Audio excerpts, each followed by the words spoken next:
Sumipot na sa tanggapan ng National Bureau of Investigation ang resigned coach ng Ateneo Blue Eagles na si Tab Baldwin matapos ang 3 beses na hindi pagdalo. Samantala, natapos na rin ng NBI ang autopsy report sa mga labi ni na Rene Baterbonia at Divine Adili. Ang balitang A to Z ni Naomi Almojano.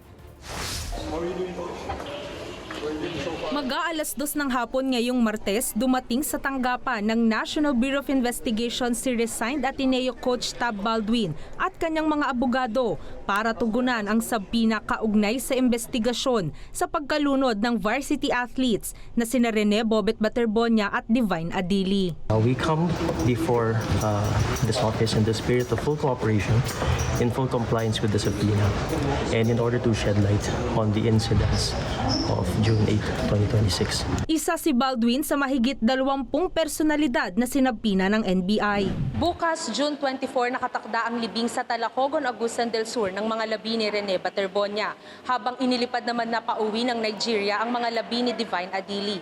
Pero sa kabila ng mga ito, sa pagharap ni Coach Tab Baldwin sa NBI, nang tanungin kung ano ang komento o mensahe niya sa pamilya ng mga biktima, tikom ang kanyang bibig.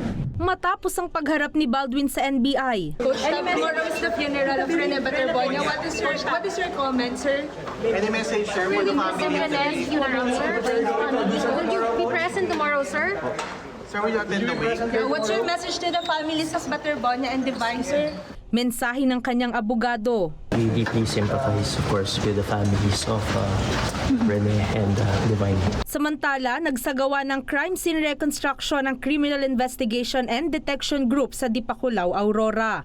Tutukuyin sa reconstruction ang kondisyon ng dagat nang maganap ang insidente at maging distansya sa pagitan ng shoreline at waterline para sa high tide condition. Lilinawin din ng CIDG kung saan natagpuan ang katawan ng dalawang atleta. Kinumpirma naman ni NBI Director Melvin Matibag na tapos na ang autopsy report ng dalawang biktima. So meron na kaming autopsy report yan na inibigay na namin sa pamilya nila. Umaasa si Matibag na matatapos na ngayong linggo ang kanilang investigasyon.